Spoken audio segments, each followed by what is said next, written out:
Hello everyone, welcome to the Creative Lounge. In today's episode, we'll be talking with Jose, a Funko Pop collector who knows how to bring his Funko Pops to life. Okay, so let's start off then. Hi Jose, thank you so much for joining us today at the Creative Lounge.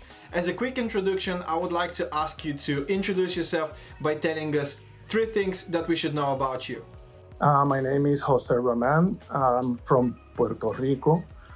I'm married. Thanks God my wife is very understandable with this hobby. And I got 2 grown-up already kids that they already make their life. They take their path. And I'm working in a government agency. That's kind of a little bit about myself. First, I would like to ask you the obvious question, which is why and how did you decide on collecting Funko Pops? Yeah, well, that was a little crazy because I already like to buy some stuff, collectible stuff from years. About Funko, I just started, I think it was 2010. I bought the first one. It was the Steamboat Willie Mickey Mouse. This friend right here was the first one. But I just bought them, occasionally. I wasn't a hardcore collector of Funko. But then about 2019, when my kids go their way, I was a little depressed about that part. I started taking photos, I always like to take some shot here, some flowers or collectible stuff. And then one friend of mine that is a co-worker too, he said, hey, why don't you create an Instagram page dedicated, I don't know, with Funko that you like kind of take photo of them. Hey, that's a good idea. And then the name, we was making fun how we're gonna call it. Because he said, you should put something, you're crazy about Asian stuff, martial arts, all that stuff. Yeah, that's a good idea.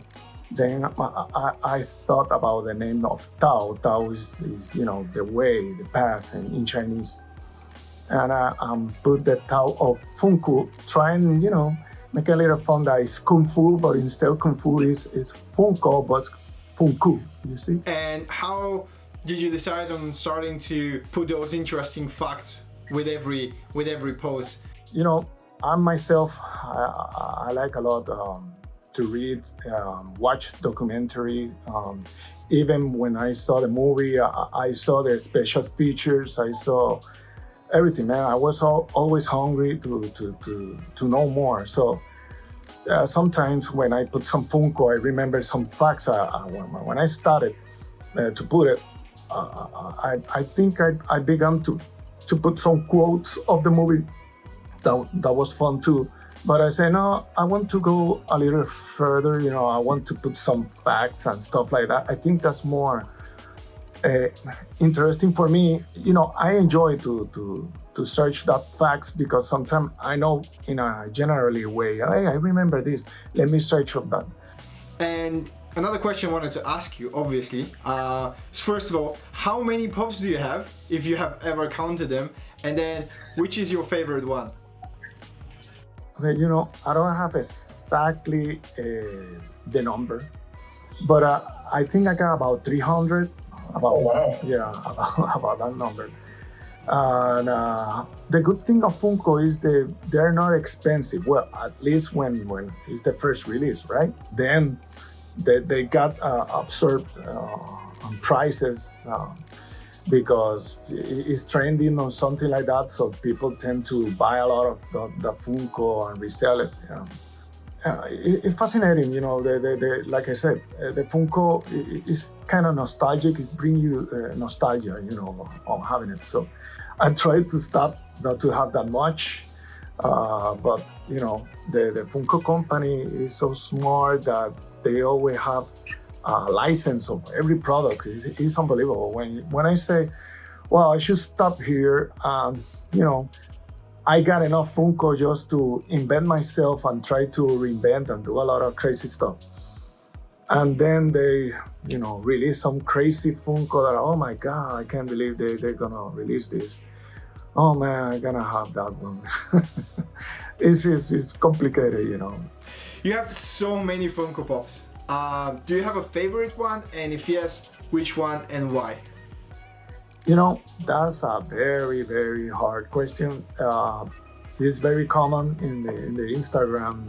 People love to do that challenge that you select your favorite Funko, and that's very, very, very hard for me to pick one specifically. You know, but I can say one of my many favorites is this friend over here.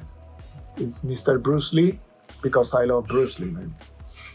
And this is very special Funko for me. This is one of my very powerful favorite mine. I always try to look a pure excuse to do a pose of him. But I got a lot of favorite, man. It could be one of the Spider-Man, one of the Star Wars, you know. Other one Funko is very special for me because this is a customized Funko. You see, that was done with a person from here in Puerto Rico. I know her. This is Ultra 7, Dan Moriboshi. That's a Japanese TV series of the late 60s, early 70s. I used to watch this TV series. I like a little rare, you know, weird Funko. Weird at least for United States or you know, England or you know. But the Chapulín Colorado, it was a TV series that was very famous in the 70s. It's a Mexican TV series. I used to watch this TV series too. It was fun. It was a comedy. I love this one too. You know, I got a lot of favorite Funko, man. It's crazy. But I can tell you that these other two friends are very special to me because my daughter painted. These are the type of Funko DIY. They came without paint, you know, in blank. And my daughter painted for me, so it's a little more personalized, you know. Which is the Funko Pop that you think you have the strongest connection with, and why? I don't know, Darth Vader. You know, I love Darth Vader. I love the Funko, man. But wow, like I say, of the favorite Funko, it's very difficult for me just to pick one particular Funko and say this is the stand all of all. The Bruce Lee that I show you later, this is very special for me, you know, because this guy was a big hero for me in my childhood. I got a lot of posters of Bruce. I rewatching his movie one over again, even today. So this little friend is very special. So I'm gonna show you something of Star Wars or anything, you know, Spider-Man. I just love Spider-Man, like you notice here in my t-shirt. And do you have a Funko Pop that you want but you don't yet have? The Beatles. I'm crazy with the Beatles, man. They made it years ago. They're rough looking, you know. They're not so detailed, but still, they're cool. And what advice would you give to someone who is also thinking of starting their own collection, whether it's Funko Pops or something else? What advice would you give them? Well, just collect the things that you like, not expecting that, well, I'm gonna buy this because it's gonna acquire perhaps some value, and perhaps they don't even love that. So be sincere in your collection. Do crazy stuff. Use your imagination. And the last question from my side, what advice would you give to the general audience, everyone watching us right now?